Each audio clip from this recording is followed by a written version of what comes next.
Am დღეებში ექიმების დახმარებით შევეცდები, როგორმე შევძლო კვების აღდგენა. სინდისის პატიმარმა 38 დღიანი შიმშილობა შეწყვიტა.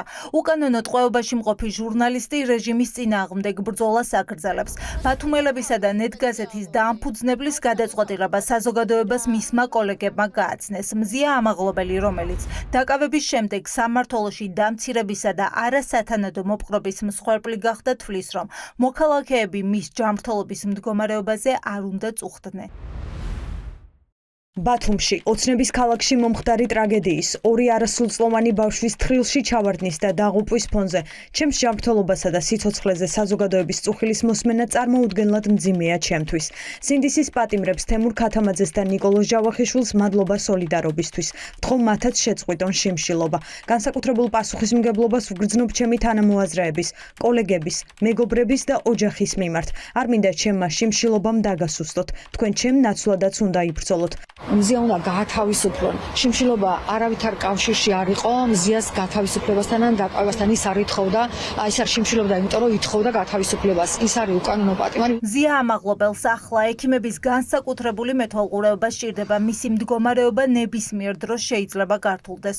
უნდა გაიწეროს კვების აღდგენის გეგმა და გაგრძელდეს მკურნალობა. ის რამდენიმე კვირის განმავლობაში კვლავ ვივა მეტში დარჩება და ამის შემდეგ გადაწყდება, როდის დააბრუნებენ მას რუსთავის იზოლატორში. გავაგრძელებთ მკურნალობის პროცესს კლინიკის პირობებში, ის რაც უკავშირდება თუნდაც პრევენციას, ეგრეთ წოდებული რეფიდინგ სინდრომის, იმიტომ რომ ეს არის ძალიან სერიოზული სინდრომი, ძალიან რაც ვითარდება ხანგრძლივი შიმშილობის შეწყვეტის შემდეგ განახლებულ კვებასთან, რაც უკავშირდება სხვადასხვა მეტაბოლურ დარღვევებს, ეს შეიძლება იყოს სითხის ცვლილებები, ნახშირწყლოვანი დარღვევები, ინსულინის ცვლილებები, რაც გამოიწვევს შეიძლება სხვადასხვა ორგანოების უკმარისობები. ამ კადრებმა კი შესაძლოა მზია ამაღლობელის საქმე სრულად შემოატრიალოს. ჟურნალისტის დაკავებიდან 55 წამში გადაღებული ვიდეო მასალა ირაკლი დგებუაძის ნათქვამს სრულად აბათილებს. ბათუმის პოლიციის უფროსი ამტკიცებს, რომ სილის გაწვნის შემდეგ მან მარჯვენა ლოყა-ყურის მიდამოში ტკივილი განიცადა და აუწითლდა.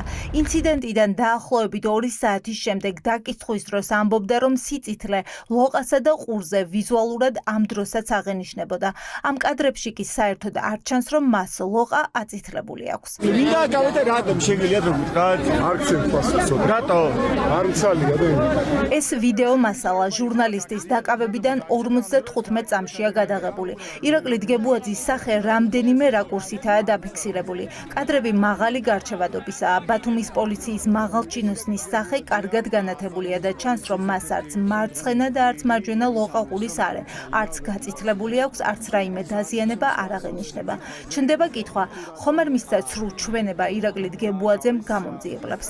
ეს კადრები უწყლარად აჩვენებს ამას, რომ არანაირი სიწითლის კვალი იქ არ არის და ეს ჩვენებები რასაკვირველია, უпростоრად ისინი იტყუებიან ამ ჩვენებების მიცემისას, როგორც თავად ბატონი დგებუაძე, ასევე მისი, ასე ვთქვათ, მისივე თანამშრომელი, გახლავთ ვიზუალიზირებული მტკიცებულება ამისი, რომ აი ამ ინციდენტიდან ძალიან მოკლე დროში მას სახეზე არაფერი არ აღენიშნება. თავისთავად ცხადია, სიწითლე არ წარმოიშვებოდა 10 და 15 წუთის შემდეგ. ირაკლი დგებუაძეს ლოყა-ყურის მიდამოში სიწითლე სხვა მოწმე პოლიციელებიც უდასტურებენ.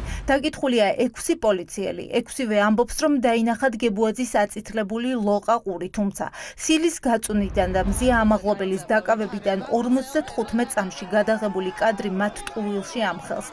ამავდროულად კითხვებს აჩენს მათი ჩვენებების იდენტურობა, მსგავსია თხრობის სტილი, ლექსიკა. ირაკლი დგებუაძემ გაკეთებული განცხადების შემდეგ დააპირა გასვლა, რა დროსაც ჩემ წინ მდგარი ერთ-ერთი ქალბატონი, რომელსაც ჰქონდა შავი ფერის უკან შეკრული თმა, მარცხენა ხელით წვდა ირაკლი დგებუაძეს მის ტანცმულ პოლიციის ფორმის ქურთუგზე და მოკაჭა ძლიერად. განმარტების შემდეგ ირაკლი დგებუაძემ დააპირა მიმდებარე ტერიტორიიდან გასვლა. სწორედ ამ დროს მის სიახლოვეს მდგარმა ქალბატონმა, რომელსაც ჰქონდა შავი ფერის უკან შეკრული თმები, მარცხენა ხელით მოკაჭა ირაკლი დგებუაძეს ტანცმულ პოლიციის ფორმის ქურთუგზე.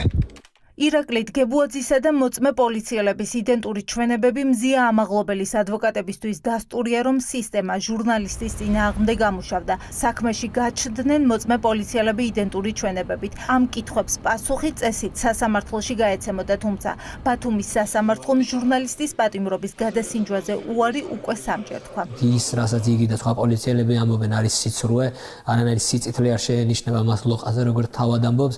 შესაბამისად, თავდასხმა რო არ იყო ქალბატონი მზიას ქმედება, ამაზე ჩვენ თავდიდანვე ვსაუბრობდით და თავდასხმა საერთოდ სხვა ინტენსივობის და სიმძიმის ქმედება, რაც შეეხება ბატონი გებუაძეს სუბიექტურ აღქმებს, რომელსაც იგი საქმის მასალებიდან გამომდინარე მიუთითებდა, ესეც სიცრუე აღმოჩნდა იქიდან გამომდინარე, რომ გავრცელდა ინციდენტი და რამდენიმე წუთში გადაღებული ვიდეო მასალა, სადაც კაფეოდ ჩანს მისი კადრები და არანაირი სიწითლე მას სახეზე არ აღენიშნება. ამ მამხილებელი მტკიცებულებების მიუხედავად მზია ამაღლობელი 38 დღეა პატიმრობაშია. რეჟიმის ტყვე ბრძოლას პატიმრობიდან აგრძელებს.